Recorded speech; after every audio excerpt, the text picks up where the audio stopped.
Hey everybody, this is Stacking Pennies. The action track is back. Who would have thought it?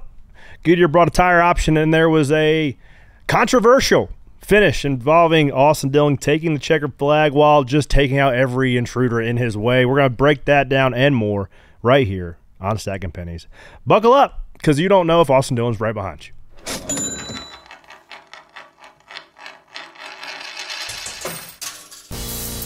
Stacking them deep, selling them cheap. It tastes like gasoline, rubber, and victory. We're just out here stacking pennies.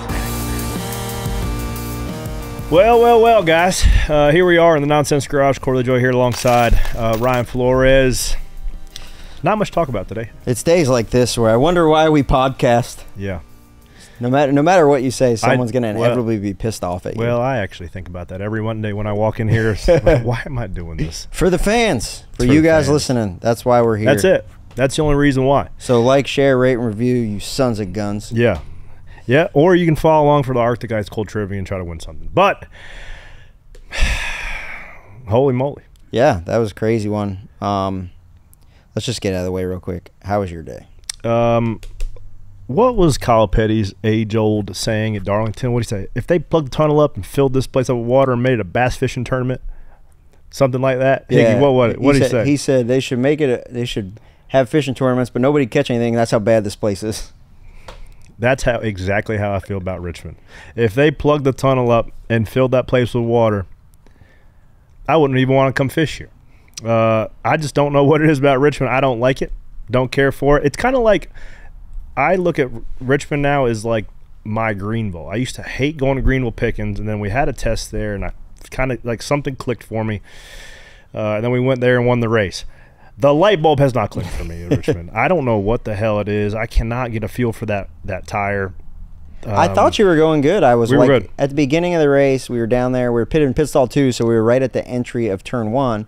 And I watched you like work on the 6. You were one of the first ones running the top lane. You were running like way up there, and I was like, damn. And Timmy, I was watching you getting in the corner, working on the 6. I was like, damn, Corey's making some hay up there. And then Timmy was like, the top's better, so everybody started migrating up there. But then after a round of pit stops, I looked and you were like last, so I didn't understand what happened. So leaders coming. I think we started 24th. We were somewhere right around there, 24th, 5th. Racing the 14, racing the 6. You stayed on the lead lap the first run, though? No. Okay. Well, I was going to. Because you were far in front of the 34, and they were the lucky dog. My dumbass is just trying to work. Like, you're just trying to keep your momentum up going, and you're just tipping into the gas, like barely. Just to try to get the weight moving. And that's where you start generating some speed on the top. And you're looking at the 14 run here. There's somebody on my left rear. I think it's the 6 or the 14. One of the two, and got up into the gray stuff, and that was all it took. I spun the tires, chatted the right rear, way up there. So right there in the restart zone. You got it just perfect with where it bent the toe link. Well, got it. Like if you hit the wall with these things somewhat flat, it doesn't bend it generally. But if you hit it like tailed out, got the back side of the right rear tire, and it was enough to just absolutely mess our day up. And I was just what did it super do to the frustrated. car?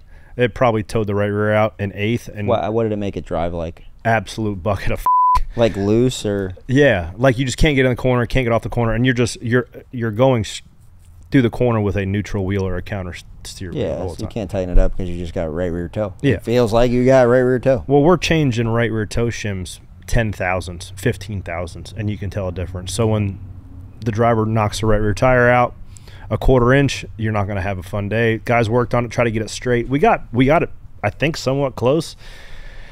We just were always on different tire strategies and just limped it around. So I was super frustrated myself for that. Thought we could have had a decent day. Tire options. So before we get to the meat and potatoes, what everybody wants to talk about, let's just work through everything that led us up to there. So how did you feel about tire options? Well, first off, kudos to Goodyear. Yeah. For bringing this from the All-Star race to a points-paying race. This unlocks a number of possibilities. A lot of different racetracks we go to. We've been asking for a short track fix. There's not a whole lot of knobs or levers that NASCAR's willing to pull outside of aerodynamics when we talk about horsepower or total weight, but they are willing to pull the tire knob, and we saw it there this weekend. And I think Richmond also is a good track for a tester for how abrasive it is, and it's the furthest side of the spectrum that you will get for tire degradation. There wasn't much tire degradation at North Wilkesboro because it's a new repave. Richmond, we saw how long it took for the reds to give up, and we saw how long the yellows could live on, and there was always varying strategies about that. It was always understood, in my case anyways, you anticipate with 2 sets of option tires, everybody's going to wait till the 3rd segment. And I was like, somebody's going to throw them on and make everybody play their hand of cards. Right? It's going to push some different guys to do it. As we saw this, the first one to pull the trigger on them reds is the 99 and the 34. Yeah, it became apparent after they did it what the strategy was. Well, I would say it became apparent throughout the 2nd stage what the strategy was going to be. It was like when you are playing Mario Kart and you hit the star and your player turns like multicolored. It's like do. That's how it felt like when you were driving on the reds. The 34 was the lucky dog, so they were restarting the last car on the track. So like you have to be like, hey, you got to get wedged up in here. Yeah, we're going to be a lap down, so we got to take it. The 99 was like, all right, well, where we're running, we're not going to win the race. We need to get a stage point at least. So they drive up there. So then it became glaringly apparent throughout this run because people would come in and put their reds on. And green. You wouldn't make any hay because the cars were too far strung out. So what the 99 did was hang on, pause there. So it's like the age-old thought behind making an adjustment in the rear window in a green flag stop versus a yellow flag stop, right? It's just the amount of cars within a certain amount of time. Yes. So if you put reds on, and you might be going a half second faster than guys in front of you, but you're only passing 2 cars. Too strung out. But if you put reds on at a yellow flag when all the cars are bunched up, you can pass all of them. Best 2 at a time. For sure. Yeah. So that was the play. And well, then it became apparent what it was, right? So then everybody put the reds on to start the 3rd stage. Yeah. So then everybody was kind of on the same boat. Some guys left some laying. Some guys put some on. We put our reds on late because it looked like we put it on the last green flag stop, and we were making hay. We were going to finish well inside the top 10. Then the caution came out. We only had yellows, and we didn't get a great restart. But we also had we had a pit road incident under green in the start of the 3rd segment that put us behind like 7 seconds. We'll cover that in Boats and Woes. It was well documented on TV because I got a lot of text messages about it. But the restarts on reds were absolutely crazy, and I didn't get to see it there, but I did see that all this chatter about the 99. So I want to see what he stays out on yellows here to start the 3rd stage, and then everybody else is on reds. Yeah. So it takes 4 to 5 laps for the yellow tires to get to peak operating temperature to where they make their best grip. Reds are just straight up stickers fire off. The most amount of grip you're going to have is lap 1. Okay. That's good to know. The front tires chatter. The rear tires don't have drive for the first 3 or 4. So you're just essentially playing defense here, the 99 is. Now, I heard some stuff about 4 wide. Oh, boy. Bouncing off each other. So I heard some stuff, people saying that this is the tire that we should run on short tracks all the time, but I disagree with that. I disagree as well. It should be an option. Right. Right? You should that's exactly what it is, right? If tire fall off, if everybody has on the same tire, there's not going to be a different, like a disparity in speed. Yeah. That's what is exciting about this. You've got guys on yellows that are a half second slower on restarts, so there's a disparity on time within the same run. If everybody's on the same tire the entire run, all the cars just go slower at the same rate of speed. Within reason. There's some comers and goers. I heard some destructive language that I didn't like from big time people in the industry when I was watching shows this week. And what they kept saying was chaos. Chaos. It's going to create chaos, right? That is the 1,000% wrong way to look at this if you want to be successful with it. Well, what it creates, we had some chaos. Well, yes, it wasn't because of the tires, but what it creates is opportunity. And what you need at the highest level of any sport is opportunity to be better or worse than your opponents. Here we have the same cars, The pit crews all perform at the same level. Yep. You know, give or take. So you're just trying to outperform each other. Well, now you give the crew chiefs a tool to outperform other crew chiefs. So it's just opportunity. If it becomes chaos, okay, whatever. But like, I think people don't like it because if you're running good, right? If you have a badass race car, And you you don't catch want the more wrong- opportunity. It's pretty it's pretty straightforward, right? You just Exactly. keep winning races, build a bigger house on the lake. But when you have to think about it, right? And you have to you okay, like, Pace what's it gonna here, be, this, maintain that. track position this run. Is it going to Get work it- out for me? You got to Right. gamble. Sometimes it won't. Sometimes Right. it will. Like, that's racing. Yeah. It's not going to be straightforward, and Yeah. our fans deserve to, Yeah. you know, if they call it chaos, so be it. For us as a competitor, we need to look at it as an opportunity to either be better or worse than the other people. Yep. You know, there's some chatter. Where do you run it? Do you run it at Phoenix? I could hear the argument for both sides. I vote yes. You'd hate for the championship to come down to a ill-timed caution for somebody and a well-timed caution for another person, but if that's the strategy they did, everybody has the same rules to begin the race as everybody else. Yeah. So my vote would be option tires at Phoenix, at Martinsville to finish the year, and then we'll evaluate it for next year. Yeah, there's a lot on stake, and those two races are two of the most crucial races when it comes down to the round of 8, and obviously the championship race decides the champion. But like, as a competitor, as I sit here today, if I think my team is the best, I think, you know, my driver's going to be the best. I trust my crew chief, Jonathan Hassler, to make the best calls with our engineers, Tony Palmer. So like, give us that option, and I think we'll go win it. So I don't care. Like, I would love to see the 12 team get to Homestead and have an option tire. I think we'd execute.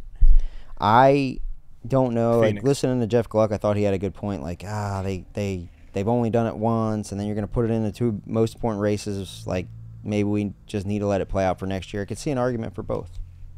I can, but I think for the sport, it's just another element of excitement to add to the race. So, and also I think you'd hate to have a talking point after Phoenix of knowing you had a potential option to make a race better, quote unquote.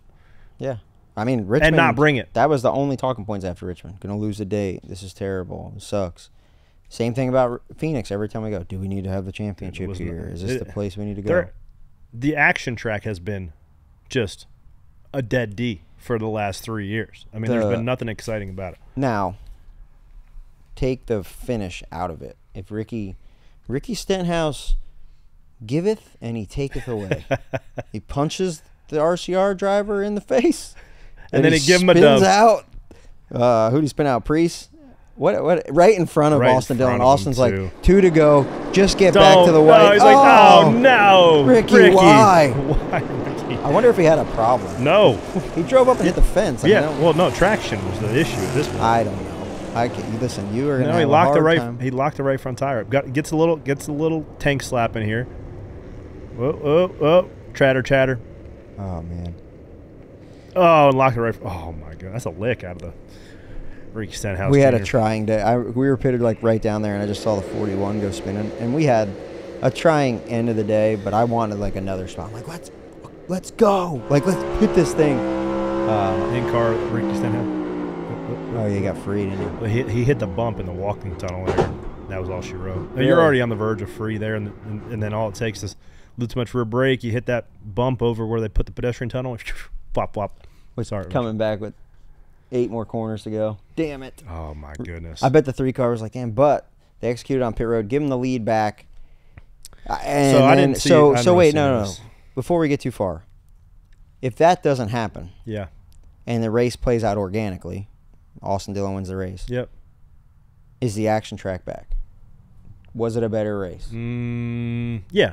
It was a better race for sure. Okay, cool. Yeah. I mean, I agree with that. It's not it's not national headline news No. like it is now, Yeah. or something that's going to be talked about. In infamy. Yeah, for sure.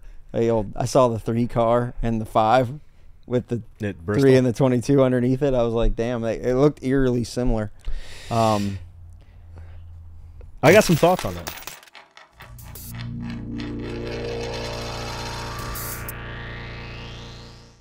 Stacking Pennies is sponsored by BetterHelp Online Therapy. Winning feels good. but we lose sometimes too. How do you deal with things when the going gets tough? Just like a driver relies on a good pit crew and a good team, you need a support team to help you come out ahead. Talking to a therapist is a great way to navigate the twists and turns of your life when it feels like you're going in circles. Therapy can help you plan to achieve your goals and avoid hitting the wall when things get dicey. And therapy reminds you that even when life feels like a race, you're only competing with yourself. BetterHelp offers affordable online therapy and your schedule at your pace. Connect with a licensed therapist by text, phone, or video. Start the process in minutes and switch therapists anytime. Life's not a race. Visualize the track ahead with BetterHelp. Visit BetterHelp.com/StackingPennies today to get 10% off your first month. That's BetterHelp, HELP.com/StackingPennies.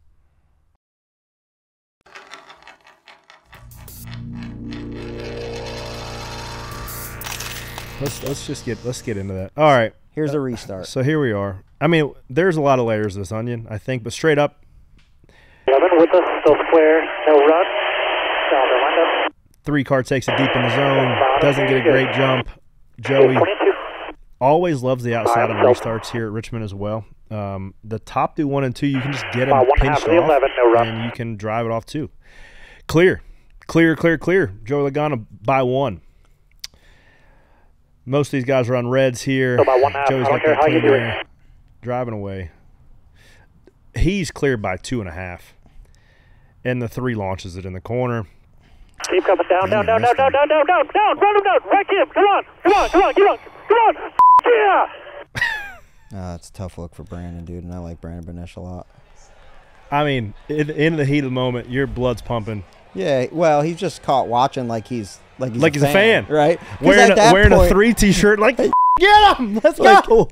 But at that point, like, Austin's not listening to what he's telling him. You're just reacting. Well, I think about halfway on the backstretch, Austin went shark mode and just eyes rolled back in his head. It's like, I am doing whatever I got to do. Yeah, and like Brandon did the right thing. Like his eyes went to the 11, down and down, but we didn't have to say wreck him. Now you just lose plausible deniability in anything that's coming forward. Because like Austin didn't hear that or didn't need to hear that. No, he was committed. I mean, he was a lot of things, but he was committed. He was like Richard was like that. Dave Chappelle, Charlie Murphy. No, they didn't say it on the radio. Hang on, Richard. Yeah, they might have said that on the radio. No, that's AI. Yeah. It sounds like him. Actually, he did. That's the internet. Can't believe anything on the internet. I mean, where do let's just go ahead and let's just put let's lay it out here. It's chicken. There's no doubt about it. He's 4 car lengths back, not even close. Then he wrecks the 11 to go along with it, and then he's gonna go up there and thank God and praise everything with his baby. It's a bunch of BS. It's not even freaking close. I mean, dude, I get it, bump and run. I get it. I didn't back up the corner at all. He came in there and just drove through me. It's ridiculous that's the way we race. Unbelievable. I get bump and runs. I do that. I would expect it. But from 4 car lengths back, he was never going to make the corner. And then he wrecks the other car. He wrecks the 11 to go with it. So what a piece of crap. So what's fair game moving forward? How do you race him? Next week or in the playoffs? Wait and see. That's such a tough question to ask somebody right then. Like, hey, I'm going to ask you this so that way they can play it back if you wreck them. Right. Like, All right, let's play Denny. Denny's actually, I was like, His season, his playoffs on the line. First of all, what did you think about his move on the 22 and then him hitting you as well? Fair or foul, Denny? Well, it's obviously foul, but it's fair in NASCAR. We're just a different league, right, where there is no penalties for rough driving or anything like that. So it opens up the opportunity for Austin to be able to just do whatever he wants. It's an invisible line, and it's not defined. I mean, they have rules and provisions for stuff like this, but they never take action for it. And what happens is you see young guys coming up in the short track ranks seeing that, and they think it's fine. He drives a lot of people on the fence, though, so it's tough. Well, there's been a lot of chalk, but the line. Where's the line? There's no line. I think the line's pretty clear. Where is that? All right, I've thought about this a lot. I don't think there's a line. I think there are things that you cannot do. I'm gonna say this. Yes, I have the 22 is my teammate, one of my better friends in my life. So I'm clearly biased. So I'm just talking about blank race cars here, right?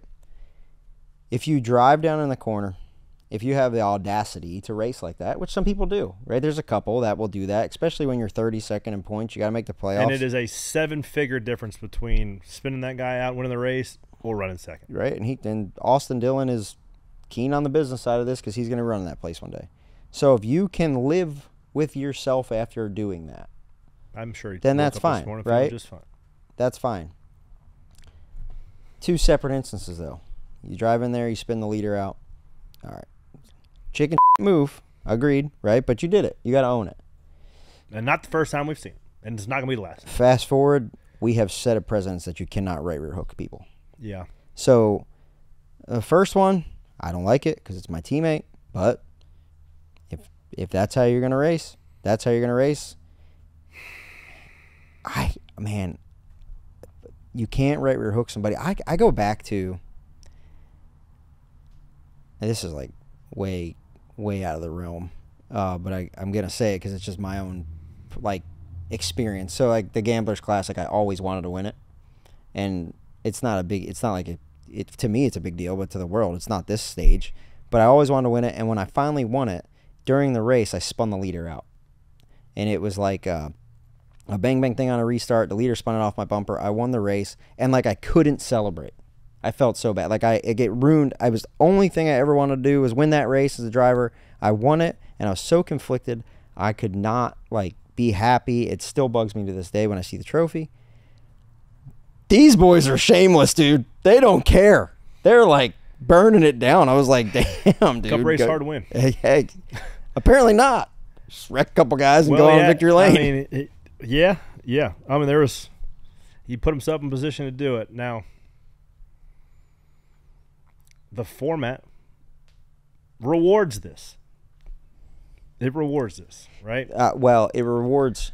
I had a thought. It does not. There's nothing in this sport that's going to. And I believe as we sit here on a Monday and record this, obviously, penalties come out on Tuesdays for a reason. So you have a day and a half to digest everything that happened. As we sit here on a Monday, I don't think that there is not. You can't reverse. You can't reverse the finish, right? And NASCAR, Elton Sawyer said that it's not in our DNA to do that. He's gonna get fined for right rear hooking somebody. You're gonna, and if you're gonna call it a racing thing or something, it goes out the window with the spotter saying wreck them. Right. What do you think? I was listening to the teardown on the ride back in the bus this morning, and I feel like, people want to compare every instance where we've had 76 years of this stuff. We want to go back and compare Earnhardt and Labonte. We want to go back and compare lane rigs and stuff. If anybody brings up lane rigs or Xfinity racing again, I'm going to fight somebody. Well, I don't want to hear how NASCAR officiated a modified race at Riverhead in 2008. Yeah, all right? I don't want to hear it. Hang on. Bear with me. So we want to talk about modern era, right? Modern era of NASCAR is what, 1972 or something is what they consider modern era. I feel like that is it's a new era. The next gen is a new era. It's an evolution of the sport, particularly the way these cars drive, right? Because a lot of the times damage policed itself, right? You would get a flat tire, you'd spin somebody out, or you could bump and run. With the old cars, you'd wedge them up and pick their tires off the ground, and you didn't have to dump them. Now, to move somebody out of the way, you absolutely have to slide hammer them way more aggressive than what the old car used to be. So with the evolution of the car and how it races, I think you have to evolve with how you officiate it. I think you have to evolve with how you police certain instances. And we talked about it on the phone, and stewards, quote unquote, is a yucky word. Nobody wants to do it. We're not doing it. But I was thinking about that. There's only one guy that's driven race cars in the booth at NASCAR in race control. That's Elton, right? Why aren't there other guys who have sat behind the wheel to help those guys out, make a call of something's intentional, something's egregious? Because I do like things now, penalties in the race. I like penalties. If you wreck somebody on purpose, you're sitting on pit road for 2 laps. You like that? I do like that. Because then it's not like, well, what do? Are we taking away points that are representation of the amount of spots that he gained by doing something, or vice versa? Do it in the moment. If you spin somebody out under caution, you do, like, sit them for 2 laps, let them go about their day. We are doing that with tires falling off. End of the race for the win. Tires falling off are black and white. Yeah. I think it depends on where you grew up. Like, at Wall Stadium growing up, there was never calls made, right? Because, like, if you make a call, somebody is making that decision, right? How it worked, and this is just how I grew up racing. At Wall Stadium, if you wreck somebody, you either got dealt with in the pits, or somebody, hang on. Before we go that way, so if there are 3 racers that have had a decent amount of Cup career, let's just say a couple hundred starts, right? There's 3 of them up there, Elton included. They all watch the end of that race. And they all ask each other, hey, thumbs up or down?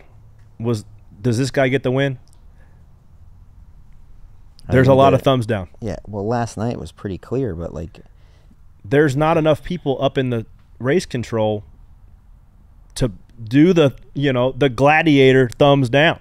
I don't want... And if it's thumbs down, I agree with Jeff Gluck's take, 2 laps down. Put him 27th, 28th. I personally... Spinning Joey out is, I feel like egregious. That was... Could you do it? What? Could you do it? Well, where are you at in points? First, I'd have to run second. Where are you at in points? To be able to get the leader. Where are you at in points? 29th, maybe. So you're ahead of him in points. I was. So you're... I was 5 spots. No. So here. Okay. Serious. You're ahead of him in points, right?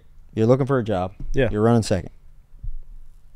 Could you drive down in there and dump him? I don't think so. Right? Like, there's not many guys that can do that. But then there are people, well, maybe you don't want him bad enough. Well, there's probably some of that too. I don't know. My old man would stick his foot up my if I did that. He would. Yeah, he wouldn't even be happy that you won a race. No. Cool. Do the podcast in your garage. You're kicked out. That's like he would disown me for at least a month. There's nothing that I like about the F1 style policing of, like, you can't lunge under braking. You can't pull out. There's a lot. There's nothing to like about the race procedures. And you know who a good one to have in here to talk about this with? Besides, you can kill the other competitor if you jump wheels, something like that. Well, no, but, like, if we have Shane in here, I think with the way that Supercars does it, it'd be good to get a clearer understanding of, like, how that works. But I don't like it. Like, who we are, our identity is not that. Our identity has always been you race hard. If you get wrecked, you wreck them back. And that's kind of what this deal has been forever. Like, okay, rewind to the 3 car spinning out the 5 at Bristol, right? What if they? That's the old era. We got to talk about modern era now. The modern era is next gen cars because they race differently. I mean, the pictures look pretty close to the same. Like, it's old cars. Yeah, but what's our identity? That's our identity. That's what built this deal. Yeah. So I don't like it. What happens then if Rusty Wallace runs underneath Dale, then he hangs a left and sticks him in the fence too? He's an intimidator, man. He sells a lot more T-shirts. Pictures of him all over this place. So I hate it, right? My teammate got wrecked. My good friend got wrecked. I don't like the situation, but I don't want more policing. Like, my thought is, like, okay, Joey's a grown up. He knows how to take care of it, right? I just think that it opens up for this egregious instance, right? It is clear cut that you could disqualify. I think what is egregious this weekend will eventually become what you have to do. No, that is egregious. That is a once in every 5 years type of situation. When's the last time you saw something that egregious? It's been a minute. So what happens is if you penalize that, then you open Pandora's box for something that's not as egregious. Right? Because then the line is blurry. Like, I'm with you. But I don't think the line doesn't need to, this proverbial line that we're talking about, doesn't need to be getting further and further because that's what it's going to do. The line is clear. Don't rear hook somebody. That's the line. Right? If you dump somebody coming to the checkered, you deal with the repercussions. What about we go to Richmond next year and the guy running second is 39th in points, runs on the apron and T-bones the guy for the win? We're good with that? No. then that would be even more egregious. Yeah, but that's what it's setting up. Boys, we're in the playoffs. Hell yeah. So the 11 runs the 1-car high and plugs him in the fence at Pocono. Does he get called back? Right? That's what we're opening up the door. The 22 drives in at Martinsville and moves the 19, right? Bump and run, normal. Yeah. Right? That's racing. That is what NASCAR's all about. Then we have to police that, right? Like it's so if much. You had it opens Pandora's box. Some guys. Yeah, but right now, but let's not call them stewards. Let's call them elders. There's inevitably going to be old fellas. Already, everybody's pissed off in NASCAR. So there's inevitably going to be people that agree or disagree. Right, so you're just opening Pandora's box for everybody to have an opinion where you can go. They already do. Well, let the race car drivers figure it out. They already do. Yeah, but you cannot as a sanctioning body. The one thing that you cannot do is open up any form of weakness about your integrity. Are we going to start? What the MLB's job is to officiate, right? To put an umpire in place to call balls and strikes. If the batter and the catcher were up to them calling their own strikes, how would that go? I mean, we're apples and oranges. No, here. we're not. I mean, because my strike's going to look different from my point of view than your strike. Yeah, right? But if you flip your bat, right? If you flip your bat, this is a bat flip. Then I'm gonna throw it at your head next time. That's the situation we're talking about right now, right? Racing's one thing. Yeah. But if you walk off and hit a home run and flip your bat, you're getting the ball thrown at you next time. Unless it's bottom of the ninth, and then you go to the playoffs automatically. But that's how baseball players police it, right? They hit each other with the ball, or they charge the mound and fight each other. Right. That's more the instance we're talking about. We're not talking balls and strikes here. That was a strike. That was 2 strikes. Well, if you hit him with the ball, it's actually a ball, and then you get to take your base, I think. What the hell are we talking about? I don't know. Like I am on the side of the fence. You say no rules. There's no officiating now. I don't like taking wins away and stuff, and I want 22 to win that race. I don't think they need to take the win away. Yeah, I don't want any more officials having any more say about how the race goes. As a competitor, I want to control what I control and not put it in anybody else's hands. My opinion is this. I think with the evolution of the car and how it races and how you can smash into each other with limited damage, and you're not going to cut tires down, and you're not really going to get any sort of thing that's going to make you come down pit road, more or less. I think it comes with an evolution of how you officiate. Well, there's enough tools out there with SMT, in-car cameras now. You can listen to the audio. You can listen to whether it's spotter audio or in-car throttle. There's a lot of tools they can see to judge intent, and sometimes you have to judge the outcome as well and the consequences. So I think that. So you want there to be stewards? I want there to be some guys that have driving experience up in the suite that they can be like, hang on a second, let's put him to. Are you just trying to get yourself a job here? Is that what you're trying to do? You son of a gun! I see what you want to know. Why you're thinking I'm politicking and trying to get this job? To try to get a job here. I hear you're looking for employment, so that's what you're asking for. Well, I heard the AC in the suites during the race is quite nice. Oh well, if not, you can go see TJ. He'll give you his cool shirt. Yeah.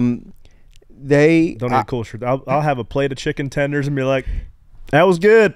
Look good to me." Send it. Oh man, I think you get roasted now. Oh, I would just delete Twitter. I think the reason that there's no drivers doing it now is because they pay you some bitches so much. So when you're done driving, you guys just go chill on the beach somewhere. Yeah, that's good. Good for you guys. Any more videos? I don't know. We obviously disagree on what that should be. Does he get fined or not? Does he get a penalty? Is there something coming down the line Tuesday? It can't be nothing. It can't be nothing. Whether it's monetary fine or whatever. You know, I think that they have really taken a stern stance on right rear hooking, whether it's Chase and Denny or even Carson under practice or under caution with Harrison Burton, or who else has got right rear hooked lately? The 5 and the 23 Vegas. 5 and 23 Vegas, right? So they don't take too kindly to right rear hooking. So I'd imagine they're going to do something. Yeah. Yeah. They took victory lane pitchers. I mean, they're not going to take the win away. That's no. Like I think Elton Sawyer said it best. It's not in our DNA. They're not going to take the win away. Does he get? We've seen suspensions from right rear hooks? Does he get suspended? I don't. It's tough, right? Like, I mean, they sat Chase, and this is all situational. They sat Chase, and I thought Chase's was as much of a instantaneous reaction as it was intentional right rear hooking. Yeah, it's right. tough. He was trying to kind of jam it back, get his tire. I don't think he meant to just absolutely driver's side door him into the tri-oval. I don't think that was his. How does it work? Enlighten me. If he gets suspended, he would have to get a waiver. No. Oh man, that's messy. I'm happy I'm not making that decision, dude. Yeah. Oh boy. Yeah, that's be a fly on the wall in that conference center at NASCAR and D Center today would be quite entertaining. No, I wouldn't even want to be flying around. No, hell no. I just go right out the window. I would say they call them the big dogs. I think Mike Helton's taking a trip up here to Concord this week. Yeah, I don't know. That's a tough call. And I don't even want to say what I would do about it. It's not up to me. It's not up to us. Nope.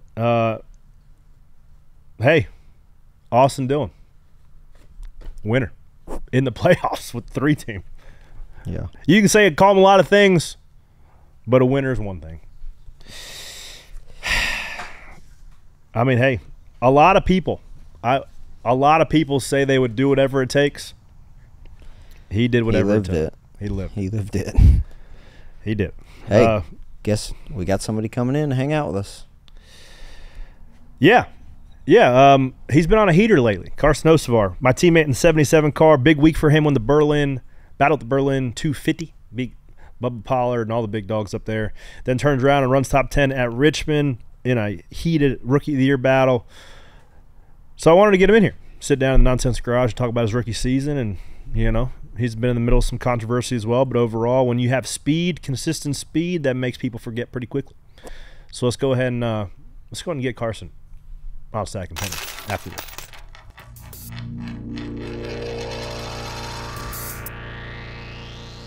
I'm Steve Letarte. Join myself and Todd Gordon each week on NASCAR Inside the Race, presented by Consumer Cellular. We will break down exactly how the race was won, plus we'll dive into the data and go in depth on penalties, race strategies, point standings, and rules changes. And we have all kinds of fun tools to show off to provide all the minute details. Catch NASCAR Inside the Race each Tuesday on NASCAR's YouTube channel.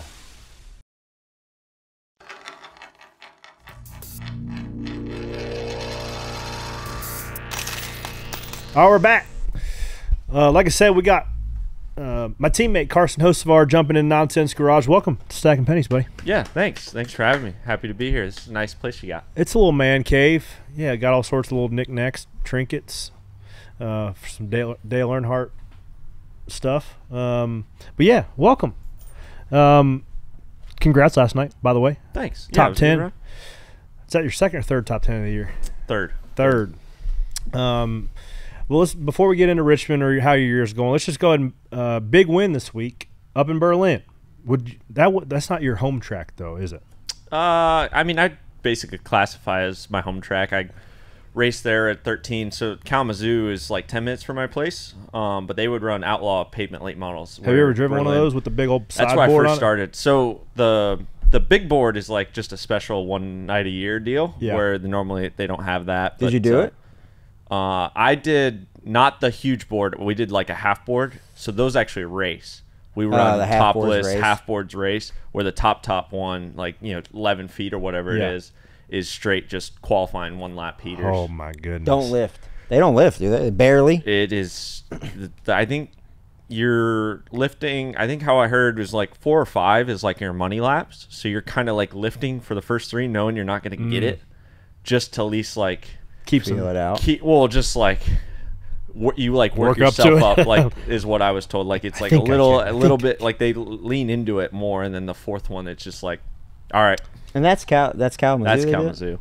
Is probably one of my favorite racetracks in the country. But Berlin, they race template late models, so that's just where I raced. Yo, I've never watched a race at Berlin, but Hot Pockets, who you know because he was spotting for you that time that we went to Snowball Derby and you killed Rich Bickle.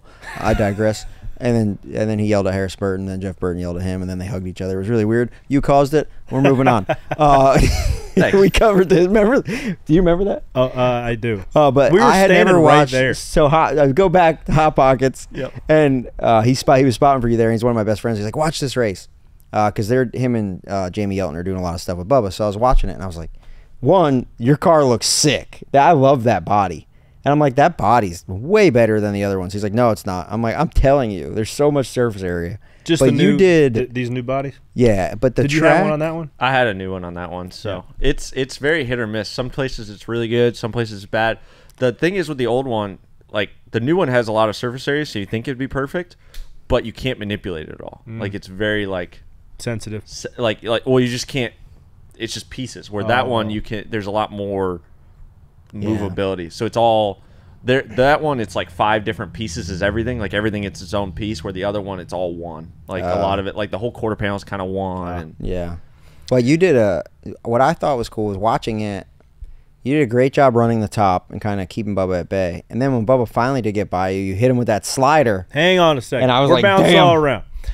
So the Battle of Berlin, 250. That's what we're talking about. One of the biggest super late model races of the year.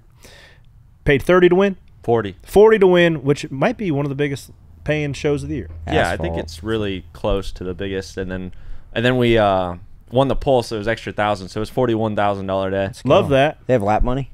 No, I wish. I looked at Jeff Striegel. He's like the promoter and helps run the deal. And I looked at him. I was like, man, you're only missing lap money to be the biggest paying race of the year. Really, it's close.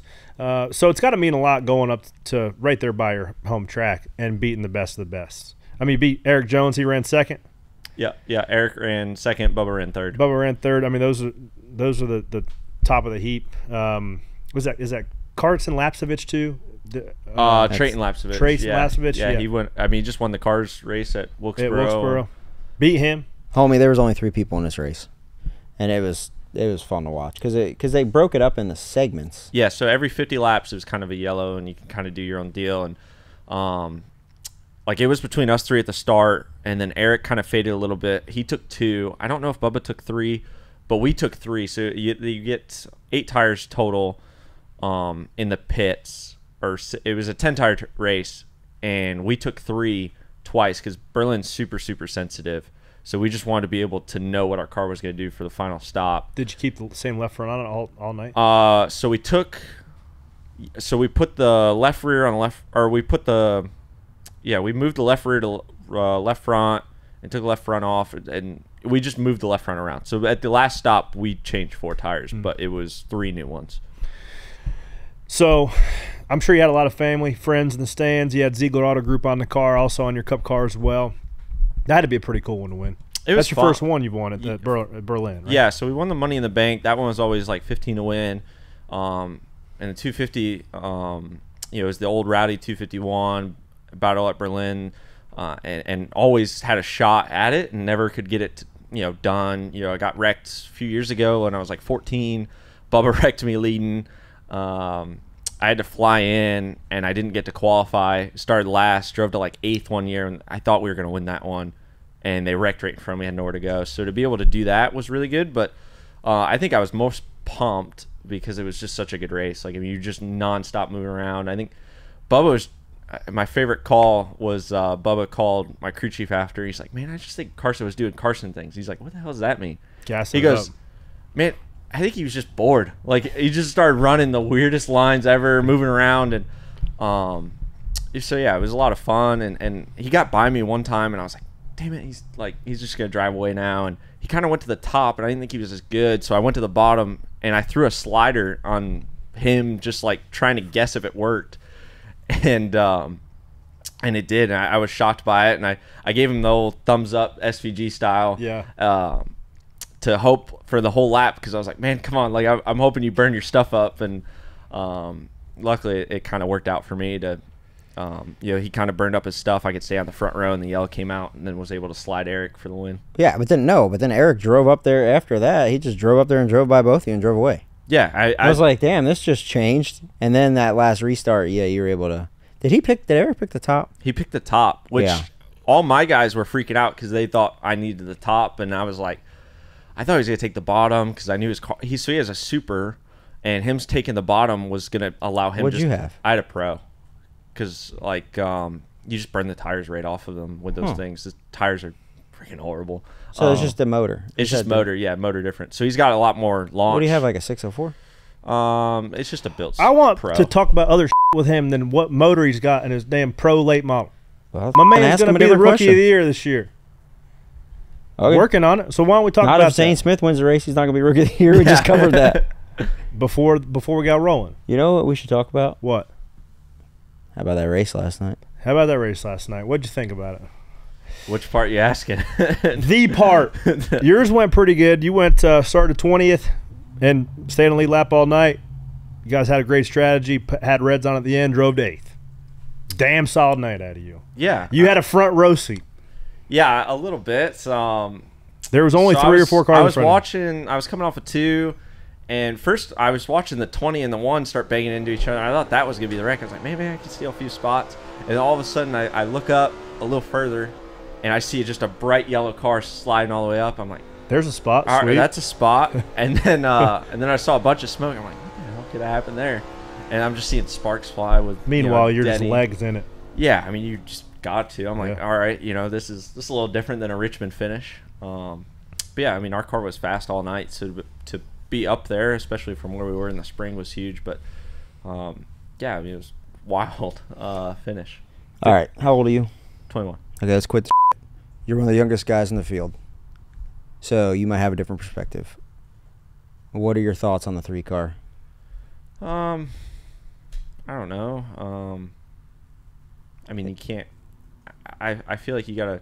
It's the whole hate the player or hate the game. Can't hate the player. Gotta hate the game, right? There hasn't been a penalty for it, right? Not a penalty enough to dissuade you from wanting to do it to get into the playoffs, right? It's the old Robbie Gordon deal, right? You win the race at any way necessary and try to appeal it later, even if there is a penalty, right? Like that's. Where did Robbie Gordon do that? Montreal. He's just doing burnouts all over the racetrack. They're like, you didn't win. He's like, I'm burning out. They were black flagging him the whole lap to come to pit road. He said, screw it, I'm going to win the race and we're going to appeal it later. Through the loom car. Remember that? Yeah. All right. Yeah. So, hey, I agree with that, right? It's you play in which the parameters are set. So do you think that there'll be any penalties for that coming up? I don't know. I'm probably not the best one to have. Well, I think decide but I think that player or not. I think your perspective is $50 a month to the NASCAR Foundation. Yeah. I think your perspective is important on what racing etiquette is because your runway is longer than almost anybody in the field. Yeah, I don't know. I feel like they can't take a win away. I feel like if they want to do anything, right, if they want to figure out a backhanded way to make it hurt and not be in the playoffs, right, you suspend them a week, and that's kind of NASCAR's way to try and keep blood on your hands. Like I don't like the whole balls and strikes. Like I was watching what was it, the Teardown or whatever with Jeff Teardown's gonna get a lot of views this week, and they were arguing for balls and strikes. Like I think let them keep the win, let them keep the price check, whatever, but if you want to start policing that type of finishes and you think it's too cross the line, you suspend them a week and they lose the playoff eligibility, and then it's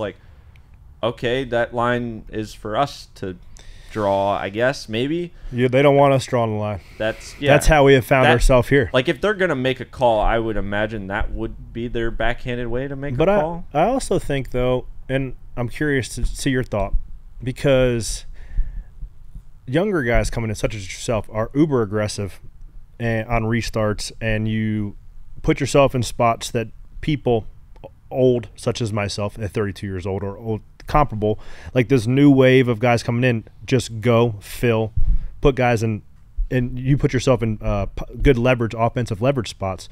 And it's a little bit whoa.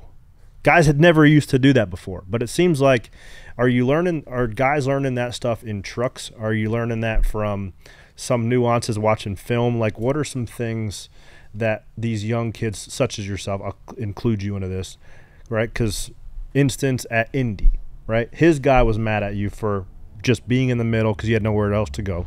He didn't anticipate you being there, and he spun it, or somebody else spun it in that deal. Turned into the 22 or the 84. Yeah, whatever. Chain reaction, pinballed up. Yeah, and I didn't think you did anything wrong there. You just filled the hole. Mm-hmm. So what's your how do you learn, or what do you do just to get that level of aggression? And you're introducing that into the Cup Series more and more. I mean, for me, I've always saw a flaw in the game per se, right? I mean, even in late models, I always, it was always, 250 laps, 400 laps, whatever, of just a flaw in the game of, oh, I'm just going to ride for the first bit, get in line, and settle. And, I was like, man, even watching Cup, and you just hear that, and I'm like, man, if everybody's just laying over, if you were just the one guy that just took advantage of all of them, I mean, you just get them all easy. When they'll just point you by. You just get them all. And, same deal. If you almost looked chaotic and aggressive. Yeah, what is this doing? Shoot. Just go. Deal with this guy. Go. Yeah. See you later. And there's a little bit of that. So I've kind of saw that, and obviously it's, it's happened before me. It started, but I feel like I saw that even as a kid. I've always wondered. I mean, I would watch NBA games and wonder why they play their ass off for the last 30 seconds. I'm like, man, if you just played that hard the whole time, or at least at the start, you just get out in the lead, and then you can just maintain for that. I think it's time, though. We talked about prior to you getting here about, there's the modern age, quote unquote, of the sport, but now there's the next gen age of the sport, because this car rewards just filling gaps, and also you're allowed to be much more defensive, because if you're in front of me, you have way more of an opportunity, or you have way more leverage over my car than I do, right? I can't manipulate your car from the back like the old cars used to do. With this car, you can aero block, and you can kind of shed your wake on somebody else. So if you get yourself in a better leverage position, you're ahead of that guy pretty much the entire run. Yeah, I mean, for me, I think the biggest thing, compared to trucks even, is you don't get free under anybody anymore. So you could just plug holes. I mean, it used to be especially in trucks. I mean, you didn't want to plug at their left rear last second, because the second they came down a little bit, you lose air and you spin yourself right out. And we'd see that a handful of times in the Cup. Indy would always be king of that, and we didn't see that anymore, right? But also too, I mean, the body's you can kind of just lean into people. I did it a few times of just kind of taking the line away. If I had an advantage, I would just kind of slide up a little bit just so I get grip and turn down the hill. But I mean, I saw a handful of people do it. They would just overdrive, and then they take their right rear and know these quarter panels aren't going to bend, and they're not angle. So it would just flex theirs in a little bit, and it'd flex their left front. It would almost just shove the guy out, and you just drive on, because it almost push them and give them grip anyway. So I think the car, the air doesn't the air allows you to do a lot more things, especially on the offense per se, in the sense of trying to get left or right. It doesn't mess you up as it used to. And then two, the body is just, you just bumper cars almost, just the body doesn't move, it doesn't flex, especially for a short track when you're kind of already going 80 mile an hour spinning the rear tires. You could just, even if you do lean on them, a lot of times it gets you grip. 8 tires, buddy, work better than 4. I thought you had something. I didn't have anything. Oh, okay. I was listening. I'm just listening. I was bolting the tires on. You guys are using them 8 or 4. Oh, let's go. I'm just trying to get 4 on and not 3. Oh, well, no, I thought you had steam coming out of yours. No. I thought you were thinking about something. Obviously, one of the biggest goals this year was get Rookie of the Year. What are you, 32 races in to your Cup Series career? And what would you say? Ran some races last year in the 42 car. Ran the 7. Mm-hmm. When I was in the 9 last year, had a great debut. How would you say your Cup career has went so far as to what you anticipated before you got here? I mean, I feel like I'm way ahead than I ever would have thought. I had this confidence getting into these cars that I could do it, that I could drive these things. I mean, I did a crap ton of sim, and it basically, for a year, they would match my data to a Cup guy. So I'm like, man, I at least feel like I know what I should be doing, or at least have an idea of this car. And I felt like it, after a year, I'm like, man, I feel like if I just get one shot in this thing, I feel like I could do really well, because I thought it matched my style a little bit of just having to manipulate the front and drive off the front tires and manipulate the race car a lot. So for how well we've ran throughout the year, and trying to build our program to be consistent every year, or every week per se, I feel like we're pretty good. I feel like I'm able to put together races and Felt like obviously Gateway debut was really strong, but you know, even in the 42, we were able to run top 5 at Bristol our first time there. So I feel like we've had a lot of shining moments that I think is even ahead of my deal. I mean, when I walked in to a Cup car the first few times, everybody was just like, man, like I remember Gateway, I got pulled to the motorhome lot by like 2 or 3 guys, like drivers, and they were just giving me a little bit of advice. Names. Who was it? I don't want to. Old? They've been around for a few years, and it was just how nice of a bus was it? Was it a Newell? It was a pretty nice one. One specifically, you know, me and him had kind of had a rough in the first year or earlier in the year. Was it a Prevost? Truck racing? Was it a red one? I don't know. I don't remember that far. And he's like, "Hey man, like, you know, just go throughout the day. Don't make anybody mad." But, you know, when you're getting lapped today, you know, just give them plenty of room and everything, and, like, give them a nice little wave and point them by. And you weren't getting lapped. Well, when I blew the rotor, I was, like, 1 or 2 behind him. So I was like, damn it. I really wanted to give him a nice little wave. But it was fun to be able to do that. But, you know, you just hear how hard Cup racing is. So, you know, everybody kind of expected me to run 30th. So I kind of took that and took it as house money to – my only fear going into it was being slow. I wasn't worried about wrecking or ruffling feathers per se. I was just worried about being slow, which I felt like allowed me to get in there and just try and sling it, make lap time the whole time.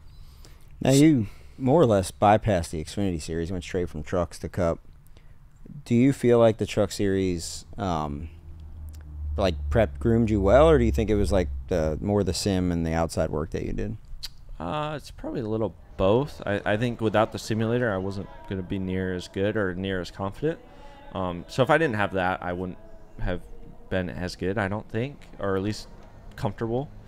But I feel like the trucks, I mean, the just restarts are pretty wild, and I don't want to say Cup felt easier, because it's definitely not the case, but it was a lot more predictable. Like truck racing, it's like chaos. You don't know where people are going to go. Like it's almost harder whenever everybody's not in sync. Like, you know, you're 5 wide in a truck field, or 4 wide in a truck race, or 3 wide in a truck race is a lot more chaotic. I mean, you see it at super speedways, they wreck all the time. Like, it's always like this.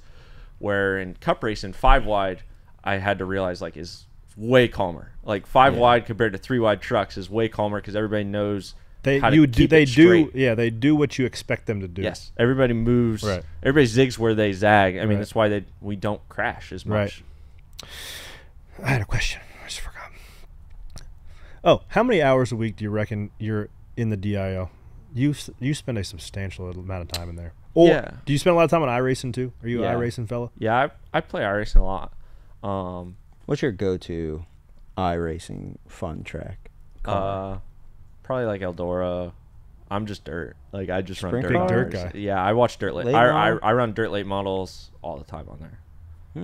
I run sprint cars a little bit, but I suck at them. I'm not very good. Well, you're gonna start dabbling in dirt late models in reality. I mean, you had before. You did the dome race. You did, right? Mm-hmm. But you said you're gonna get a car. You're gonna start racing that some more. That's the goal eventually. Is the hope to run a lot more dirt. I think it helps a lot. Like running Berlin. I mean, you're slinging that even. So I thought it helped at Richmond. But I mean, a lot of times when I was running Richmond laps, I was just like, a lot of times it just clicks in my head, dirt car, like how you have to hit the bottom, how you run the top, moving around. And I feel like that's a lot of my strong suit. Is I'm always super creative of just trying to find anything. Like, there's nothing out of the box for me. And dirt racing, I feel like that you do that in 30 laps, in 8 laps, in 2 laps. Like, you have to be creative, and you have to be you don't get a whole run to figure out a line and figure it out. You know, when you go out for qualifying, if you don't figure out the line lap 1, you better figure it out lap 2, otherwise you're last. Yeah.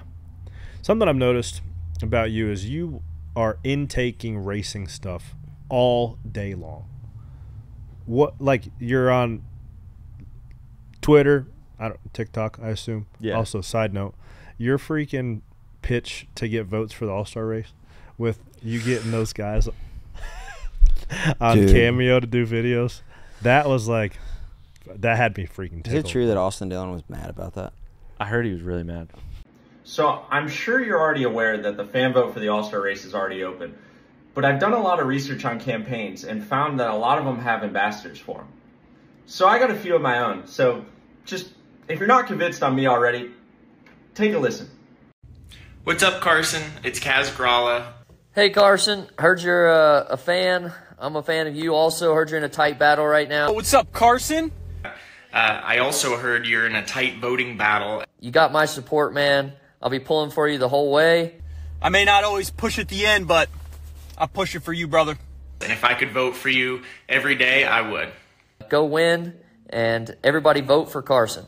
I heard. Well, I heard. Was that your idea? It's okay. He pissed more people off this weekend. Well, yeah, he pissed a lot of people off. Well, he was mad.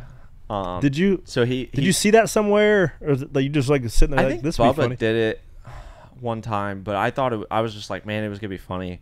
Like I was trying to get everyone I could. The only one that declined and figured it out was Priest, and he was the first one I wrote it out, and I made it like way too obvious. Yeah. So that's when I did the like how I wrote the script. So with Priest, I did like just like a fan vote thing, and I was like, that was way too obvious. Yeah. Like I had like don't do that. Like when he said it when I was racing trucks with him, and we got into it. So I was like, damn it, I made that way too obvious. So then with Austin, everybody else, I did. Like I acted like I was like a dad of my kid, and like he's trying to get like valedictorian or prom king or something, and then I was just like, all right, I'll just cut some and so yeah, I mean the videos are way longer because they're saying random in the middle, and then they don't realize that like 2 seconds I'm getting is what you're getting. So he kept getting even more mad. Was because all his guys at the shop was just ragging on him the whole time. It's kind of cringy that somebody's on Cameo where they're like, "I'll film myself, wishing you good luck for $25." Not throwing much shade. But it is. I paid a lot. I paid a lot more than $25. Really? I paid like $100 for that one because I did the express. Like well worth it. I did the express because I wanted them to just look at the money and just go, "I'll take that I'm deal." doing that. I figured that if they saw $25, they might just go, nah, I don't want to do that. Hey, but if it's they a saw write-off, 100, dude. It's a write-off. But if they saw 100, I knew they were not even gonna look at. They were just gonna, $100. Shit. Business expense. Hey, Carson, good luck in your talent show, man. That was it. That was it. Oh my god. I got to give it to you there. That was pretty damn good. That was. I don't think people also realize how much stuff you race just outside of a Sunday. We saw, if you're watching on YouTube, you saw the clips of Berlin, but you drive the micro. You won that last week too. Yeah, we won that on a heater. Dude. You and Kyle Larson taking the world by storm. I mean, he's running a lot more bigger races. Berlin was a big one, but yeah, I mean, eventually I want to get there. How do you fit in a damn micro? It's a lot easier than you'd think because it's laid out. Oh yeah, midgets are near impossible. Yeah, like I wanted to go run the Chili Bowl, and I'm like, man, like it's near impossible. Like I really wanted to do like the out west deal. Didn't you do the Chili Bowl? Did it twice. Yeah, and then like I blow my knee out every time getting in and out of that thing. Have you ever driven anything before then, where you sit like that and push on the gas pedal? So I ran a pavement midget growing up. You sit like this. Yeah, you sit on a toilet, like it's sitting on a toilet. Like the first time. Well, the brake's a slider. What? Oh, yeah. I can't do that. It hurts my leg too much. I have a push brake in the one I run, but the first time I did it, like the car bucked a little bit, and when it went up like that, my foot went down. I was like, oh. So about wrecked. That's why you need the extender the heel. For the heel. Yeah. So put your heel. So then you're just doing this. That's what I got in it now. That's what I got in it now. Yeah, because if you're like this and like it bucks, you'll just throttle up. Or if it's like it stays flat the whole time, you're fine. Oh, I got you. Yeah, I mean, I don't know. That's how we were when we were 20, right? Racing everything we could, and hell yeah, that's what. Yeah. Like, what is it's so funny when Cup guys go run like Berlin. And I was thinking about this with Kyle Larson because of the Olympics, right? And I was watching men's basketball and women's basketball, and people are like, oh, yeah, they should win, and it's like they discredit how hard it is. Like, when you go win Berlin, people are like, well, yeah, he's a Cup driver. And when Larson goes and wins his third Knoxville National, people are like, well, yeah, he's got the best equipment. It's like, don't discredit what these guys are doing and how hard it is and how good the guys you're racing against are. I was just like, I don't really have a point to it. I was just thinking about it out like this weekend, like women's basketball, right? They're like, oh yeah, they've won 60 games. They should just keep winning. And it's like, no, dude, in the Olympics playing, the best of the best of other countries. And I think about the parallels with you guys, with you, Larson, and all the other Cup guys that go do short track stuff and put themselves out there. You got any bucket list stuff you still want to? I mean, I'm sure there is. Would you try to fit in an Indy car and go? Oh, yeah. I'd run the Indy 500. That's pretty high on my list. I've always been nervous about it, though, just because, like, my legs are so long. I was just always scared that my legs would get ripped off. So as a kid, I was like, nah, I'm good. Like Alex Zanardi style? Yeah. He was my guy. But luckily, I'm still young and we're far into technology and safety that I was like, all right, I'm starting to feel pretty good about it. I don't know. Larson said he was tight. He was tight. And he's about a foot shorter than you. Does it. I mean, he's pretty tall. How tall are you? He's 6'4". He's a little shorter than me. He might be 6 foot even. You're 6'4"? Yeah. He's a tall 6 I'm trying to figure out how big Scott Dixon is. Really Scott hot. Dixon's only 5'10"? Yeah, they're all tiny. Graham Rahall's probably one of the taller guys, but he's not much taller than me. Like, really high is to race a sprint car. I'd love to try the Knoxville Nationals. That would be really fun. Dirt late model wise, I feel like I could run good enough that Have you driven a 360 or anything? I've never drove a sprint car. I've never sat in one really. I've sat in that's a lie. I've sat in a wingless car. I've sat in Brian Clausen's a few times, but I would love to go try and win the World 100. I want to win one race at Eldora, whether it's a prelim night, whatever. What about like the Little 5? That doesn't get me excited for whatever reason. I think it'd be super cool just to do it one time. That's a pavement sprint car. But honestly, for me, I love the dirt world because it's just so different. Like Lil 500, you're nonstop practicing, testing. I love just being able to show up and race, and don't complain about, well, if we did this or we did that. Yeah. We went to Berlin and we tested the day before. And we tested for 3 hours again that day. We didn't change anything. We changed everything we could, and then we got right 30 minutes before the race. We're like, all right, we're just gonna put everything back, and then we won, and we're the best we were. And I'm like, this just proves you don't need all this practice. Well, that's what that's old Letarte. That's old Letarte. I love that saying. I know Dale Earnhardt, Dale Jr. would always ask him, Stevie, why we always race this? Pretty much the same thing we unload. He said, Dale, this thing has spent 8 hours on a 7-post rig. I don't show up wanting to change anything. Yeah, that's why we race what we worked for a month and a half to try to be good at. We came here with what we thought was going to be best. Right. We've been working on the setup for 3 months. Guess what? Yeah. We were right. Think slinging a 50-pound less spring in the left rear is going to turn the needle on it? No. Just like every other guest here on the show, Carson, we're going to ask you 3 questions. All right. If you had to take one race car and one racetrack to race at the rest of your life, what do you do? Eldora in a dirt late mall. That Eldora is probably my favorite racetrack in the country to go run. Did you do the truck? I did the truck. That was my debut. That was my debut in a truck. Who'd you? Jordan Anderson. Okay. Drove 3. Jar. Drove to 9th, stage 1. Had a shot to run really good. Got to 5th, and they spun right from me, knocked the radiator right out of it, and we ratchet strapped it back to the base bar and kept running. First race car I ever built when I moved to North Carolina was Jordan Anderson's legend car. Really? We got something in common. Yeah. For what was that? He was still racing for Nick Pistone. Oh, Nick Pistone. Yeah, and I built the car. I built this car. Me and the other guy in the shop were having a battle on who could build it the nicest, and I built it. It was beautiful, and I left to go home for Christmas and came back, and he had came to the shop and he had duct taped Bible verse cards, like just written down on like a note card. It's just all on the inside of the card. And I was like, oh my god! I just polished this thing for hours and he just duct taped all these cards in here. I was like, I got them decal printed out, dude. I appreciate it, but yeah, I'll never forget that. I love Jordan Anderson. It's pretty cool what he's been able to do. Question number 2: what's your most embarrassing moment at the racetrack? Most embarrassing moment at the racetrack. Probably after I've done something dumb. Let's hear it. I think there are a lot of them. Probably most embarrassed was probably just after Phoenix last year. Just not really embarrassed, but just that. Dang, I wish I didn't do that. Damn, didn't wish that went that way, and man, I hope I don't get my ass kicked here. Who do you think would have done the ass kicking? Couple of them. Pick your poison. Pick your poison. It was just one of those deals of I think I was probably most embarrassed walking into the Cup garage next day. like because I had to run the Cup race. What happened? Remind me what happened. Who'd you get? You get I got it with Heim. I like hit him. I didn't know how many laps for to go. I just like I started hitting him like 3 times, trying to hold on, like keep him there and make sure he didn't run a good corner. Went to kind of go do the same thing, and he just got out front, turned in. We were 3 wide, and I didn't know it, and I just flat out dumped him, backed him right in the fence basically, and but then I had to come in the Cup garage the next day. You know everybody had seen it. It's a big talking point. You know, like a lot of people had, drivers and whatnot had voiced what they thought, right?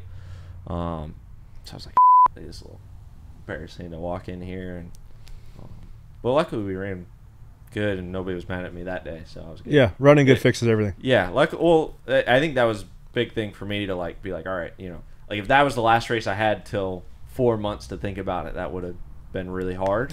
But I was able to put together all right, that's done. Yeah, driving Sunday next year. That's a big part of the job, is just facing the music. Mm-hmm. Like going in there, I mean it's different but like if you got like a fucking wheel fall off, right? Like you just want to cower away and like just let it go away. It wasn't. You just gotta go right in there. 8 hours and I was back in the garage, ready to go. Right. So I think that was the best. Like I didn't even get a week like you would normally have it. Like it was just head on. Yeah. The next day. Get back on the horse. Last question. If I had the Men in Black pen and I zapped all your racing memories, but you had to only keep one, what do you keep? Ooh. You probably don't even know what Men in Black reference I was talking about. I do. I like Men in Black. Oh, okay. I watched all the old-ish movies. Oh man, 2006, the classics. Yeah. No. It's only 3. I was only 3. I know. VHSs dusted off. Yeah, I barely remember VHSs. Sadly. Yeah, he doesn't remember VHS. Like I just remember it was really like. I get it, man. I get it. All right, I get it. You're 21. He don't know what LimeWire was. I got shoes older than you. Trying to pirate some music off the internet that would crash your parents' computer. If I was to keep one, like if I was not NASCAR, probably Winchester 400. That was a big one. But NASCAR wise, probably Texas first win.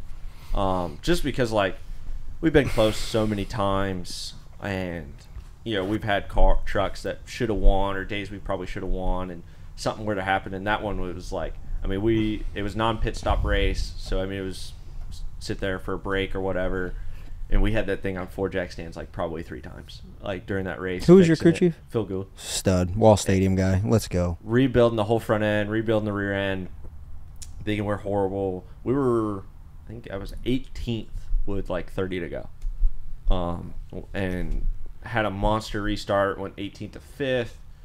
Everybody missed the corner, just rolled the bottom, and then was able to pick through them all. It seems like that was our year, was just like we'd be good, suck, and then we'd have a miracle restart, and then we'd put a day together. And sometimes what it takes. And you have an innate ability to do that. Like when you watch in-car stuff or your in-car stuff, it's like 5 cars. I'm like, damn. We said that last Indy. You're like, there's Carson. He's like, he always finds his way through. Yeah. And it's wrecking around you. Cars are going back. And that tweet was perfect that you put up. There's all the time. Where you just walk in, like there's a murder going on, you're just walking with the pizzas. Hey, somebody order pizza? All right, top 10. Yeah, probably that one. I mean, they wrecked in front of me, and same deal. Like I was like, all right, and then they got around. I remember it wasn't until like middle 1 and 2, like it was like a light bulb went off of like, there's nobody else in front of me. No one in front of me. Because it happened so fast, you didn't know what. Just the next truck. Nothing registered in your head until it was like, they're all up there. And they're telling me I'm done. Like, do I stay in the throttle? Do I lift? What do I? Which way is victory lane? What? Yeah. In my hat. And then they said it was like under review, so I'm like, so. But my family luckily was there, and yeah, that was probably the best one, just to kind of like, the first one was like the one we should not have gotten in any way or fashion. So it was really big day for me. I had a question that I remembered just when you said that. What was up with the era of them goofy ass hats you were wearing all the time? I forgot about that. Yeah, it feels like a long time since then. I still have people like, man, where's the hats? Like, Hat Man. I'm like, Bro, I haven't I'm glad you one of those graduated out of the hat, man. So I did that. So I lost a bet, I thought, and I wore a Waffle House hat at Watkins Glen one week. And then I happened to see, I was really big into Napoleon Dynamite that week, or the next week. And it was pretty popular, so I did you could do it. So I did the vote for Pedro hat the next week, and it got a ton of views, and we were running, like, I just made the playoffs rookie year. So it was just kind of like popped off, and I was like, regardless if I run good or not, like, I'm just this guy now. Like, I'm just going to embrace it because it gets, we were running on a budget that, so pre-COVID, I was, I pulled every money and dime and nickel and penny I could get to run 6-7 truck races. COVID hit, and they're like, hey, you just want to go run the whole deal? And I was like, well, yeah. So, it was if COVID didn't happen, I was running 6 or 7 most. So I knew I needed to make or do something to keep my name in the equation and talked about and noticed. So we were running decent, but I was like, I need to be a topic of conversation, and my engagement on Twitter, it was ridiculously high, and socials and ridiculously high, and Fox kept calling and wanting to do whatever it took and whatnot, and so I just started riding the wave. And if you had to once we started running really only well, one hat, what do you keep?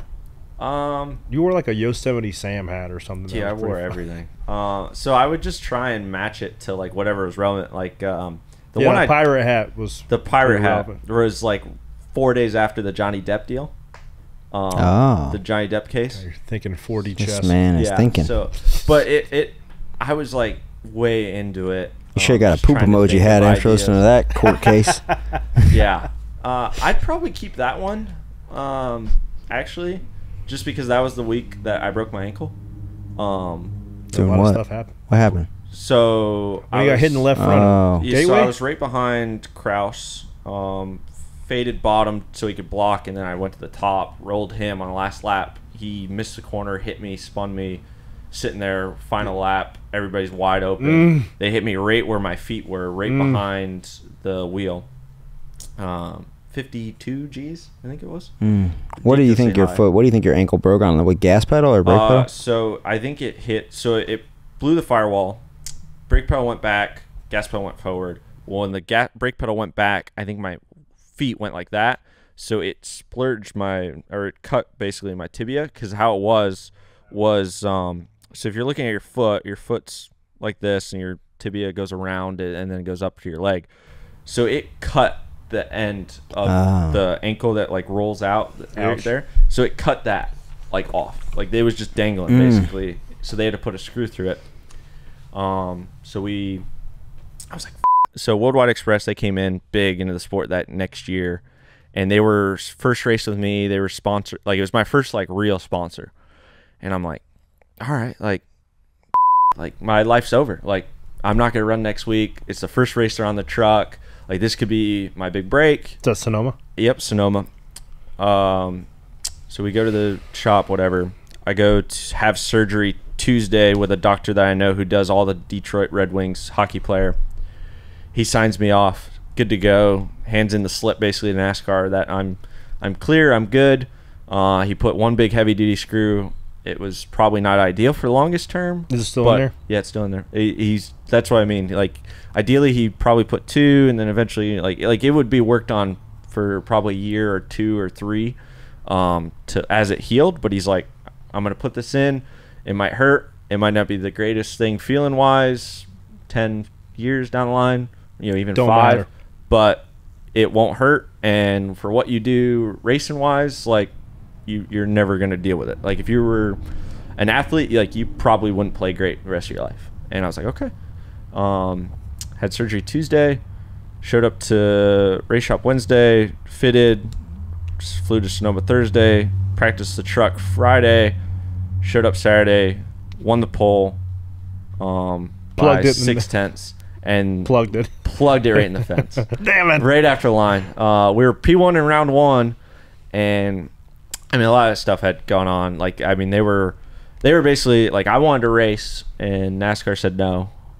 Team kind of said no, and they said, all right, because I mean, me and Suarez are, he's 5'8" or whatever, and I'm 6'4". So I mean, I had like a 6-inch steering coupler. I mean, it was a whole deal. And they said, hey, this isn't ideal. Like, you're either running one lap or you're running the whole thing. Like there's no such thing. Like, you have to decide at the start of the race, or pre-race. Right. And I'm like, all right, well, can I qualify and try to get to the stage? And they're like, oh yeah.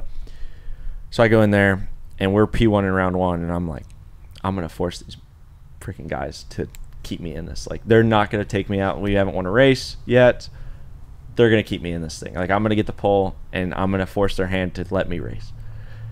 And so I was so committed, drove in that thing, and I remember Ross was ahead of me, and I could kind of see, and the optical illusion after 7 shows they take off, and I'm like, damn it, I just threw this whole lap away. So last corner, right, where the start finish line was in the center, and I'm like, I'm gonna get it all back. You got it all back. But little did I know, I was 5/10 of the green. There was nothing to get back. Oh, God. So I sailed that thing in there, missed the corner, and right before it was right before pit road, because they moved the so I sailed it in there, finish line. And I was like, all right, what I'm gonna do is I'm gonna sail that thing in there, and then I'm just gonna stop. And it didn't stop. It didn't stop. No. Well, the fence stopped you. So if the tires weren't there, I don't hit the fence, but it hit the tires. Okay, damn it. So like as I slid, it just nicked the left rear and then spun me back. Got the pole though. Did get the pole. Collect the award. That's it. All right. Well, hey, thanks for jumping in the studio. Yeah, no, appreciate it. Thanks for the invite. That's Carson Hocevar, guys, right here in the Nonsense Garage on Stacking Pennies. More coming up. Boats and Woes right after this.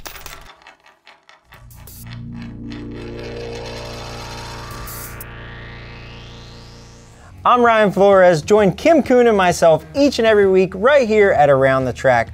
Whether you are going to the racetrack or watching from home, we get you ready for all things national and regional level. And we'll tell you who and what to watch for each week. Plus, we get you ready for the weekend at the racetrack, and Erica will help you place your bets to win some easy money. Be sure to check out Around the Track every Wednesday on NASCAR's YouTube channel.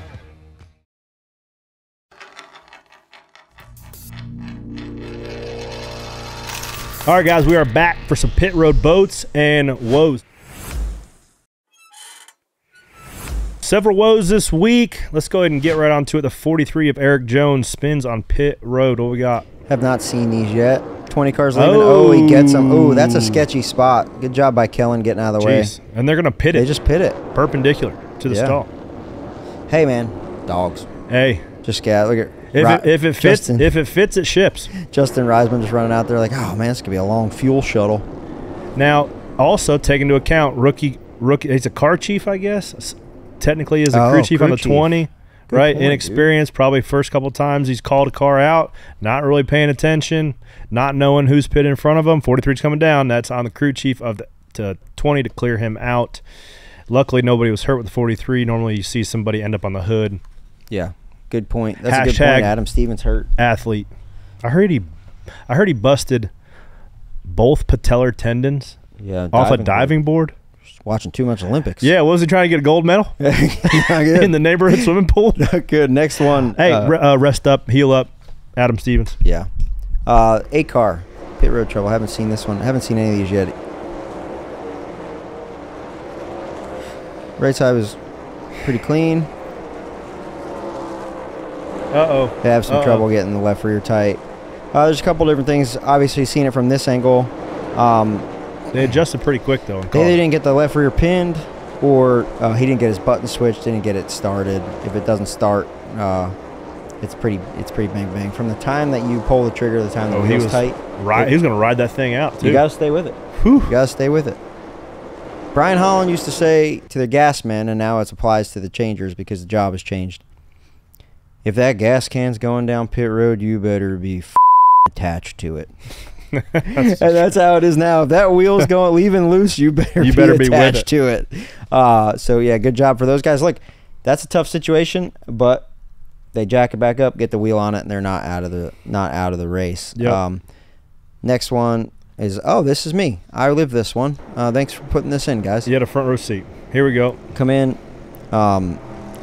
God, that front tire changer is terrible slow. angle. What the hell is he doing? Oh, it's you, man. Sorry. No, that's fine. So, man, I had a lot going on this day. There was a lot going on the left front, too. So, right here, we come in, pull the right front, green flag stop. Yeah. When Jordan put the wheel on, it hit flat, but it did hit flat on the pin. So it felt like it was on, but it wasn't. So I tried to run it up, and when I tried to push it on with the nut, it cross-threaded. Oh. So I had to push it back on, push the wheel on. Take the nut back off and then put it back on? Drop the jack because when he watched the socket, it stopped, but it was because it's cross-threaded. We had to jack it back up, loosen it, tighten it back up. But the stop before that, that's why I brought in some show and tell here.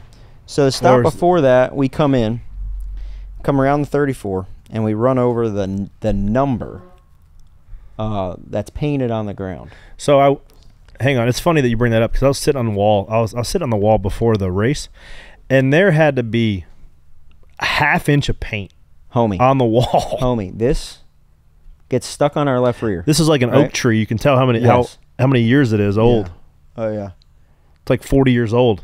It's definitely got some. So some lines. The tire picked this up. The tire picks that up on the left front. I come around, I pull the left front. It just so happens that it ends up on top of the tire. When I pull the left front, the fender rips it off, and it falls in between the hat and the wheel when we put the wheel on and tighten it up on top of this. So how long did it ride like that? I don't know. I was like the guy in the 8. I was riding that thing out. That's not the piece. Oh. That piece got disintegrated. Oh. But like, this is his cousin. It was tight enough, but I don't know, man. No, don't break it. It's my piece, man. I'm gonna keep it forever. Break that piece. Damn you. Tough, hard on equipment. This man is. Anyway, that was really sketchy. So I was dealing with that on the stop before. Then it cross threads on the next stop. I'm like, I am living in hell. And Richmond's a place that I always take personally from my time on the 39, which I think that we have to touch that for a second because we just talked about fines. That was an unprecedented fine that happened. And I was on the 39 car. Ryan Newman. With Ryan Newman. We were leading the race. 15 spun out on purpose. We came down. We got the 99 car was pitted like 3 stalls down from us. It was like the who's who. Mikey Lingerfeld, Ryan McRae, like the guys on pit road. They beat us. They were damn near in our stall telling us to suck it with the crotch chops and letting us know that they beat us. It was a very it was a demoralizing. It was a traumatic. It was traumatizing for a young tire changer looking to get his first cup win, losing like that. So I've always taken Richmond personally whenever I go there. That's when the dogs show up and take your lunch from you. That's why, hey, we did the fastest stop of the race, but we are not the dogs of the week. I don't care what happened on the racetrack. I don't care how much they celebrated. And I don't care how shameless they were. What I do care about is performance on pit road and the 3 cars the dogs of the week. They crushed it. They had 4 stops that were all 8.9s, the same stop. They won the race off pit road. They had the best average of the day. They put him in position. Dogs. Did he get beat on the last restart straight up? Yes. Did he wreck the field coming to the checkered? Yes. I don't care about that in boats and woes. I care about pit stop times. Them guys won. Maybe that's why they were celebrating so hard. So good job. Flying Aces. Flying Aces, Junkyard Dogs, whatever you want to call them. Whatever. They're the dogs this week. Yep. So good on those guys. Do you know all 5 of those guys? What are their names? Okay, so we got Paul Swan, obviously. Get your tickets. Ticket dog. Ethan Tingler. We got Nick Covey and Josh Thomas. Those guys, man, they've been crushing it. Tyler Hammett is the gas man. But they've been crushing it for years now. But you play to the level of your competition, they say, like in football.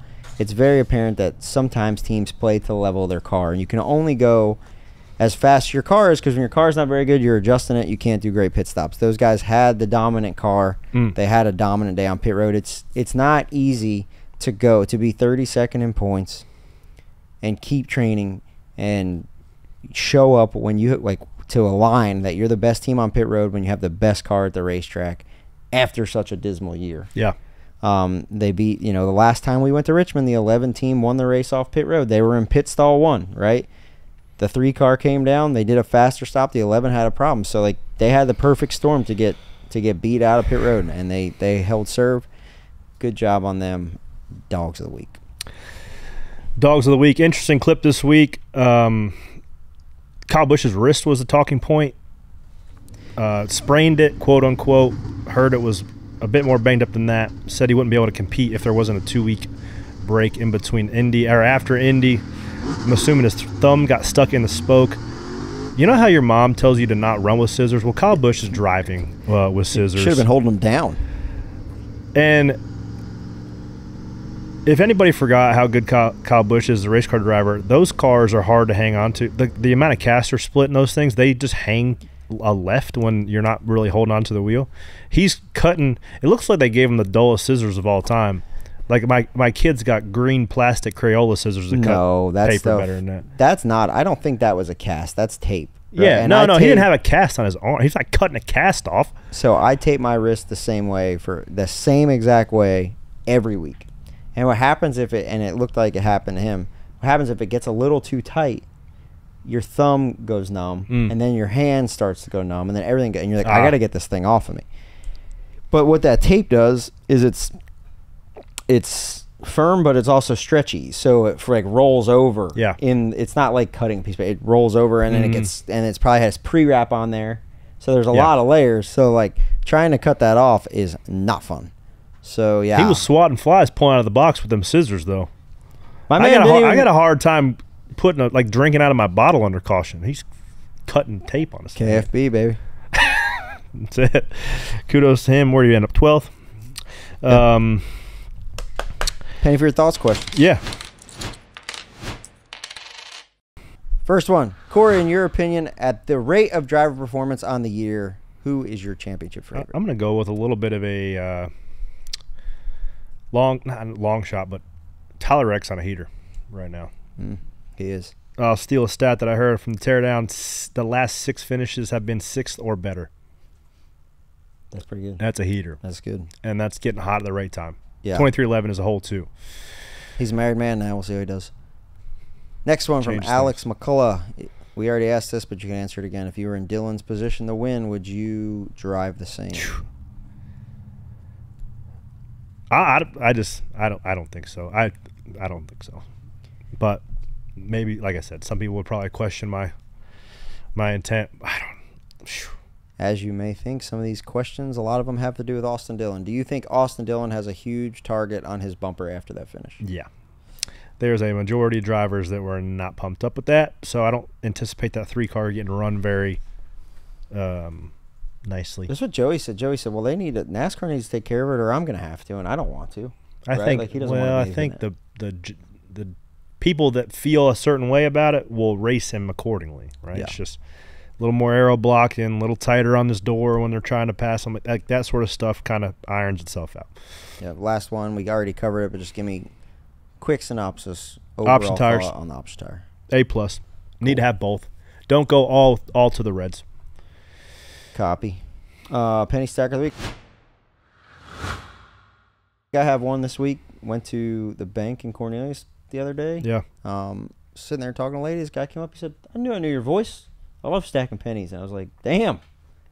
Look at us. Some guy picked out your Jersey accent. I don't have a New Jersey. I've been in North Carolina as long as I've been in New Jersey. Yes, but yeah, no, it was good. I didn't get his name, but he works at the Wells Fargo. Did he like pop his head up over his cubicle? No, he come walking over and he was just like looking at me, and then he kind of looked at the computer and he's like, I knew that was you.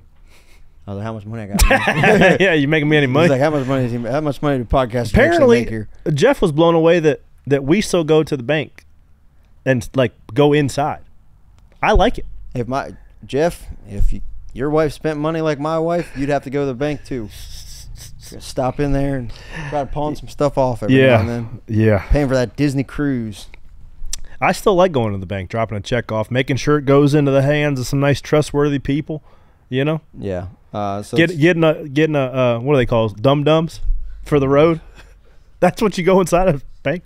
So let me just run through a couple quick things, and then we're gonna wrap this deal out. Yep. All right, a couple things. Give me some reactions. Christian Eckes wins the regular series truck championship. Ty Majeski wins the race. What do you think about that truck finale? That 19 trucks hitting on all 8 cylinders going into the playoffs. That's my early playoff pick. Is that 19 truck?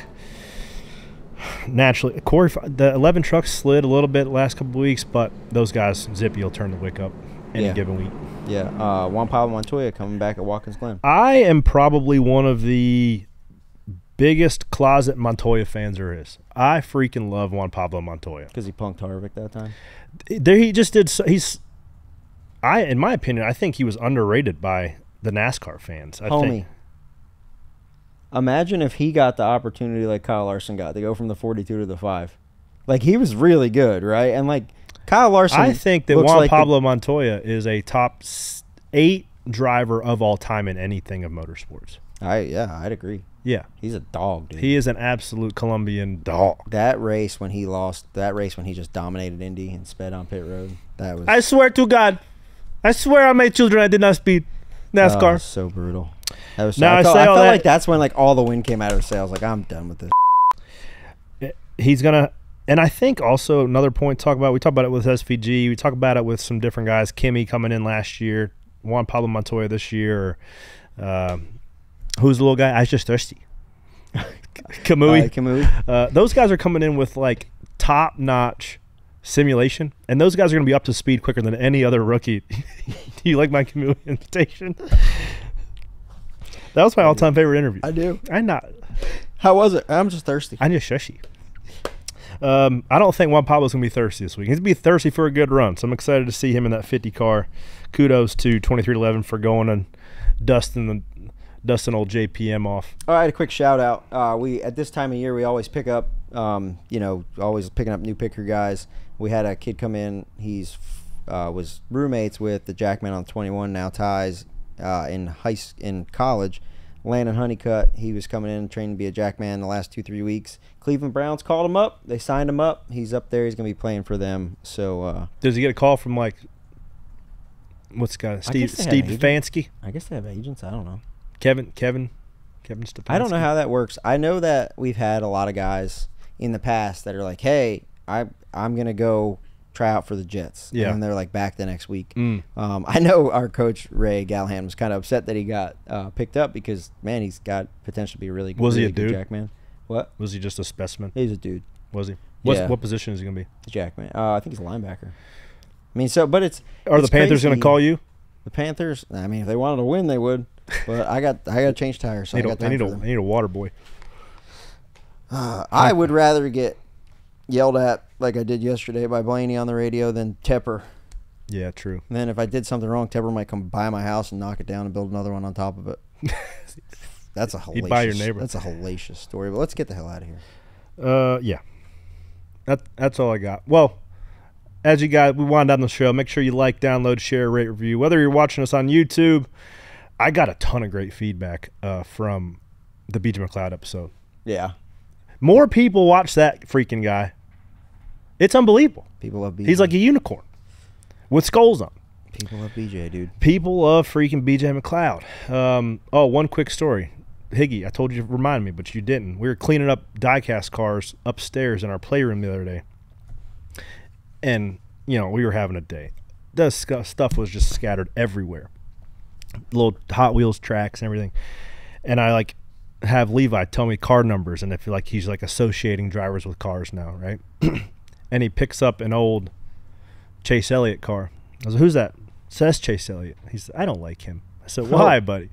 He's faster than you. Oh. I said, yes, I know. Oh. There's a lot of guys faster than me. But appreciate that. Appreciate you having my back, kid. I heard a story, and I forgot. This is why you were sticking up for the 3-car so much today. Tell me. I heard that your golf cart run out of juice, and the 3 guys are the ones that pushed you up the hill this weekend. I didn't think about that I'm not taking Austin's back in this necessarily, but his car chief did push my SJ. And SJ, shout out to those guys. Those guys are my dogs, penny stackers for sure. Because we get to the racetrack and we drove the bus up on Saturday. The golf cart wasn't charged, so I pretty much just coasted down into the garage. It was pretty much all downhill. You had no plan to get back? No. And I had just enough juice to make it about halfway up. And the 3 guys were walking out, and my golf cart literally right next to him. I'm like, SJ, can you push? I'll root for the Birds for a game this year. That's my deal. Oh, yuck. And I'll give it to – maybe that was the good juju those guys needed. SJ, I think it's Ryan Chisholm, pushed my golf cart up to the top of the hill, and I made her back. Got it charged up. Shout out to those guys. Awesome. Shout out to you guys for listening. That's all I got. Hope you guys enjoyed it. Have a great day. Goodbye.